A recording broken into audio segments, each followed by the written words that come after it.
कि श्री सुखदेव जी वेद व्यास लड़के दे ਉਹਦੇ लड़के होए है। 12 साल बाद उन्होंने जन्म लिया सी। वो भी किस तरह लिया? शिव जी दे पार्वती एक जंगल विच बैठे सन, एक दरख्त दे थल्ले। शिव जी महाराज पार्वती नूं कथा सुनाउण लग पिया। पार्वती ने एक दो लफ्ज़ सुनिया ते सौ गई। उस दरख्त के खोड़ विच एक तोता सी, वो हंगूरा भरदा रहा, सुनदा रहा। जदों कथा समाप्त होई तो देखिया पार्वती सुत्ती सी। शिव जी महाराज ने सोचा कि मेरी कथा कौन सुन गया है, कौन हंगूरा भरदा सी। उन्हें देखिया तो एक तोता नज़र आया। तोते के पिछे लगे कि इनू मार दईए, मेरी कथा सुन गया। अगे अगे तोता तुर पिया, पिछे शिव जी महाराज। जदों तोते ने देखा कि मेरा एक खैड़ा नहीं छड़ता, तो वेद व्यास ऋषि की औरत दे विच गर्भ विच समा गया। बाहर बैठे रहे शिव जी महाराज। ना शिव जी महाराज उथों जान, ना लड़का जन्म ले। 12 साल गुजर गए। नारद मुनि आया, पूछया बाबा जी तुसी इत्थे क्यों बैठे हो? कहने लगे मेरी कथा एक तोते ने सुन ली है। वो तोता इत्थे वेद व्यास ऋषि की औरत दे गर्भ समाया, जे कोई पैदाइश होएगी मैं उसनों मार देना। नारद मुनि ने पूछया बाबा जी तुसी बड़ी कोशिश कर रहे हो, तुहाडी कथा दे विच की शक्ति है? कहंदे जिहड़ा मेरी कथा सुन लैंदा वो अमर हो जाता है। बाबा जी जे अमर हो जाता है तो तुसी उन्हों मार भी किदां सकदे हो? किस तरह तुसी मारोगे उसनूं? तुहानूं ये समझ नहीं आई? जाओ किते काम करो जाके।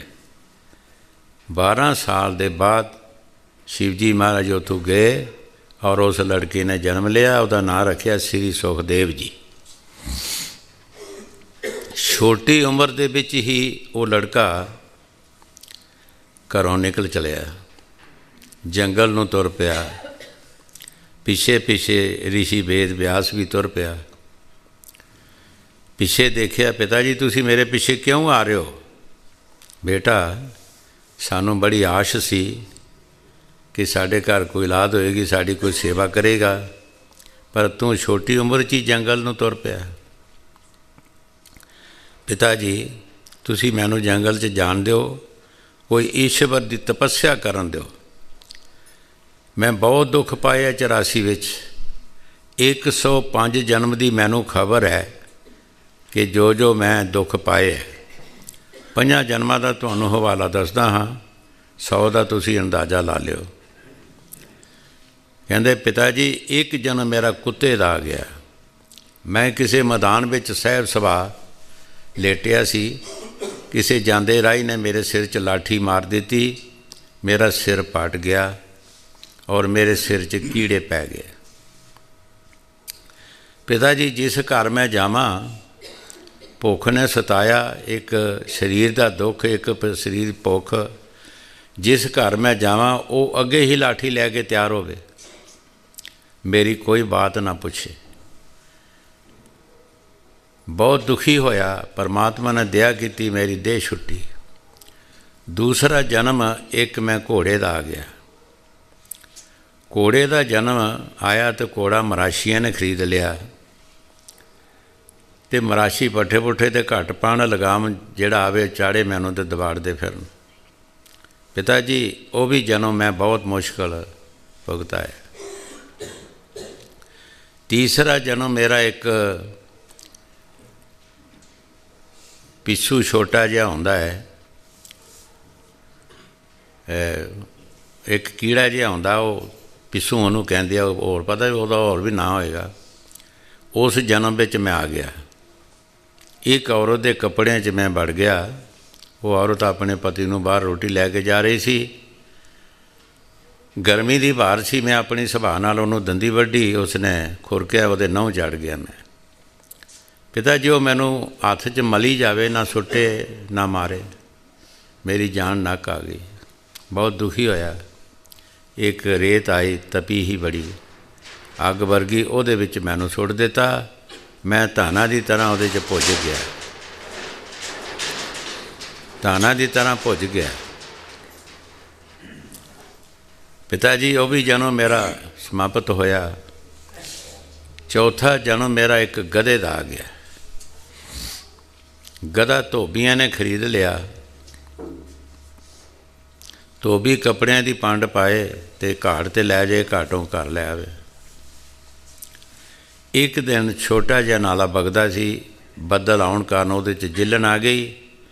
मैं ਉਹਦੇ ਵਿੱਚ ਖੁੱਭ ਗਿਆ। ਇਹ श्री सुखदेव जी अपने पिता ਨੂੰ दुख दस ਰਿਹਾ, जन्मां ਦੇ दुख। मैं ਉਹਦੇ ਵਿੱਚ ਖੁੱਭ ਗਿਆ। मेरे मालक ने मैनू बहुत मारिया, मेरी एक लत्त टुट गई। मेरे तू कपड़िਆਂ ਦੀ पंड चुकी, वो घर लै गया। पिता जी मैं उत्थे ਖੁੱਭਾ ਰਿਹਾ, मेरा एक टापू बन गया। लोकी मेरे ते पैर रखन, दूजे पासे चले जान। मैं बहुत दुखी होया। एक शरीर का दुख, एक पेट की भुख ने बहुत सताया। बाबे फरीद ने ये बारे कहा, फरीदा मौत तो भुख बुरी, राती सुते खा के दिने फेर खड़ी। मौत एक बार हो जाती है, भुख बारों बार सताउंदी है। पंजवां जन्म जिहड़ा मेरा वो एक बिल्ली दे घर आया। जद मैं पैदा होवां, बाहरला बिल्ला आवे, वो मेरा गला कोटे ते मार देवे। ये 5 जन्म मेरे देख लो पिता जी कि मैं कितना दुख पाया है, और 100 का अंदाज़ा ला लो कि 100 विच कितने दुख होणगे। मैनू तुसी जान दिओ और मैनू कोई तपस्या करन दिओ। श्री सुखदेव जी ने बहुत तपस्या की, बड़ी घोर तपस्या की। तपस्या के जोर नाल स्वर्गां 'च पहुँच गए। स्वर्गां 'च पहुँच गए, पर स्वर्गां का मुख्तियार जिहड़ा सी, उसने स्वर्गां 'च रहन नहीं दिता। उसने कहा तेरा मुर्शद कोई नहीं, तेरा मुर्शद कोई नहीं, तू मात लोक विच जा, उत्थे मुर्शद पहले बना, तू इत्थे रह नहीं सकता। देखो स्वर्गां विच भी असी बगैर मुर्शद दे नहीं रह सकते। मुर्शद की लोड़ बड़े बड़े ऋषियां नूं पई, बड़े बड़े मुनियां नूं पई, बड़े बड़े अवतारां नूं मुर्शद की लोड़ पई। वापस आके अपने पिता नूं पुछया, पिता जी इस वक्त कोई महात्मा है? तो उस वक्त राजा जनक सी। ਉਹਦੇ पिता ने राजे जनक का इशारा दिता कि राजा जनक है। दिल च भाव आ गया, एक राजा एक महात्मा कदी हो सकता है? जावे फिर मुड़ जावे, वापस आ जाए, निंदिया होना शुरू हो गई। फिर जावे फिर वापस आ जावे, भाव उठा के जिहड़ी शक्ति सी अंदर, ताकत सी, घटना शुरू हो गई। नारद मुनि ने सोचा ये तो हुण बेड़ा ही गर्क लगा अपना करना। एक छोटा जिहा नाला बगदा सी पानी का। नारद मुनि ने बुढ़ा रूप धारिया ते उहदे विच मिट्टी सुट्टना शुरू कर दी। जदों श्री सुखदेव जी गया, पुछण लगा बाबा इत्थे की कर रहे हैं? कहंदा मैं इस नाले नूं बन्नना है, पानी नूं इकट्ठा करना। कहंदे मूर्खा कदों दा लगा है? मेरे सवेर दा लगा है। इत्थे कोई मोड़े ताल, कोई छापे सुट, कोई कख कान उत्ते पा, फिर उत्ते मिट्टी पा, तद तेरा पानी खड़ोएगा। तेरी तो दिहाड़ी एवें गई। कहंदे कोई नहीं, मेरी एक दिहाड़ी गई है। श्री सुखदेव जी वेद व्यास का लड़का है, उसकी कई जन्मां की कमाई एवें गई है। वो राजे जनक ते भाव लैंदा है, निंदिया करदा है। श्री सुखदेव ने जदों सुनिया, गश खा के डिग पिया। उस वेले फिर चला गया। अगू राजे जनक ने हुक्म दे दिता सेवादारां नूं कि एक जोगी आ रहा है, साधु, ਇਸ ਦੁਆਰੀ ਦੇ ਥੱਲੇ ਉਹਨੂੰ ਦੁਆਰ ਦੇ ਨਾਲ ਖੜੇ ਕਰ ਦੇਣਾ, ਅੰਦਰ ਨਹੀਂ ਆਉਣ ਦੇਣਾ। ਇੱਕ ਚਾਰ ਦੁਆਰੀ ਸੀ ਜਿੱਥੇ ਖਾਣਾ ਖਾਂਦੀ ਸੀ ਸੰਗਤ, ਅਤੇ ਰਾਜਾ ਜਨਕ ਜਿਹੜਾ ਸੀ ਉਹ ਆਪ ਉਹਨਾਂ ਦੀਆਂ ਜੂਠੀਆਂ ਪੱਤਲਾਂ ਚੁੱਕਦੇ ਹੁੰਦੇ ਸਨ। ਜੂਠੀਆਂ ਪੱਤਲਾਂ ਚੁੱਕ ਕੇ ਉਸ ਦੁਆਰੀ ਰਾਹੀਂ ਸੁੱਟਦੇ ਸੀ ਬਾਹਰ। ਉੱਥੇ ਖੜਾ ਕਰ ਦਿੱਤਾ। ਇੱਕ ਦੋ ਦਿਨ ਖੜਾ ਰਿਹਾ, ਪੱਤਲਾਂ 'ਚ ਹੀ ਦੱਬਿਆ ਗਿਆ। ਫਿਰ ਰਾਜੇ ਜਨਕ ਨੇ ਪੁੱਛਿਆ ਕਿ ਜਿਹੜਾ ਸਾਧੂ ਆਇਆ ਸੀ ਉਹ ਕਿੱਥੇ ਗਿਆ? ਜੀ ਉੱਥੇ ਹੀ ਜਿੱਥੇ ਤੁਸੀਂ ਕਿਹਾ ਸੀ ਉੱਥੇ ਖੜਾ ਹੈ, ਜਾਓ ਲਿਆਓ ਉਹਨੂੰ। ਨਵਾ ਲਿਆ, ਧਵਾ ਲਿਆ, ਕੋਲ ਬਿਠਾ ਲਿਆ। ਜਿਸਲੇ ਬਿਠਾ ਲਿਆ, ਇੱਕ ਰਚਨਾ ਦੱਸ ਦਿੱਤੀ ਉਹਨੂੰ, ਉਹਦਾ ਵਿਸ਼ਵਾਸ ਦੇਖਣਾ ਸੀ। ਸ਼ਹਿਰ ਦੇ ਵਿੱਚ ਮਾਇਆ ਦੀ ਅੱਗ ਲਾ ਦਿੱਤੀ। ਰਾਜੇ ਨੂੰ ਖਬਰਾਂ ਆ ਗਈਆਂ, ਮਹਾਰਾਜ ਸ਼ਹਿਰ ਵਿੱਚ ਅੱਗ ਲੱਗੀ ਹੈ। ਅਤੇ ਰਾਜੇ ਨੇ ਕਿਹਾ, ਹਰੀ ਇੱਛਾ, ਕੋਈ ਗੱਲ ਨਹੀਂ ਮਹਾਰਾਜ, ਤੁਹਾਡੀ ਮੁਹੱਲਾ ਨੂੰ ਅੱਗ ਆ ਗਈ ਹੈ, ਕੋਈ ਗੱਲ ਨਹੀਂ, ਹਰੀ ਇੱਛਾ। ਮੰਜੇ ਤੋਂ ਨਹੀਂ ਉੱਠਿਆ। ਮਹਾਰਾਜ ਤੁਹਾਡੇ ਕਮਰੇ ਤੱਕ ਆ ਰਹੀ ਹੈ, ਕੋਈ ਗੱਲ ਨਹੀਂ, ਹਰੀ ਇੱਛਾ। ਅਤੇ ਉਹ ਸ੍ਰੀ ਸੁਖਦੇਵ ਜੀ ਡੰਡਾ ਫੋੜੀ ਲੈ ਕੇ ਨੱਸਣ ਲੱਗਾ। ਬਾਂਹ ਫੜ ਲਿਆ ਰਾਜੇ ਜਨਕ ਨੇ। ਉਹ ਵੱਡਿਆ ਤਿਆਗੀ ਆ, ਫੇੜੇ ਮੂੰਹ ਤੇਰੇ ਤਿਆਗ ਦਾ। ਮੇਰੇ ਸਾਰੇ ਸ਼ਹਿਰ ਨੂੰ ਅੱਗ ਲੱਗੀ ਅਤੇ ਮੈਂ ਮੰਜੇ ਤੋਂ ਨਹੀਂ ਉੱਠਿਆ। ਤੇਰੀ ਕਿਹੜੀ ਜਾਇਦਾਦ ਜਿਹੜੀ ਚਿੜਨ ਲੱਗੀ ਸੀ? ਤੂੰ ਲੈ ਕੇ ਚਲਿਆ ਏ, ਤੂੰ ਬੜਾ ਤਿਆਗੀ ਅਤੇ ਮੈਨੂੰ ਤੂੰ ਗ੍ਰਸਤੀ ਸਮਝਦਾ ਹੈ। ਬੈਠ ਜਾ ਚੁੱਪ ਕਰਕੇ। ਬੈਠ ਗਿਆ। ਰਾਜੇ ਨੇ ਇੱਕ ਥਾਲੀ 'ਚ ਪਾਣੀ ਪਾ ਕੇ ਇੱਕ ਦੀਵਾ ਜਗਾ ਕੇ ਉਸ ਨੂੰ ਦੇ ਦਿੱਤਾ।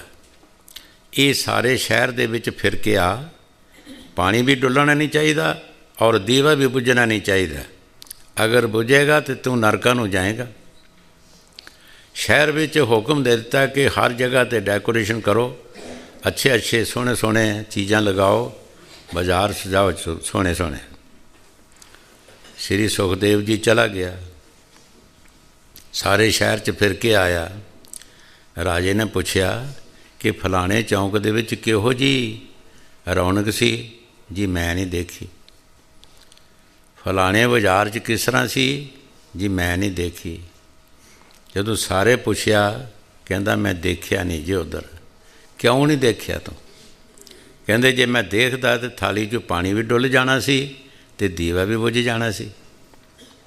ਮੈਂ ਕੁਝ ਨਹੀਂ ਦੇਖਿਆ।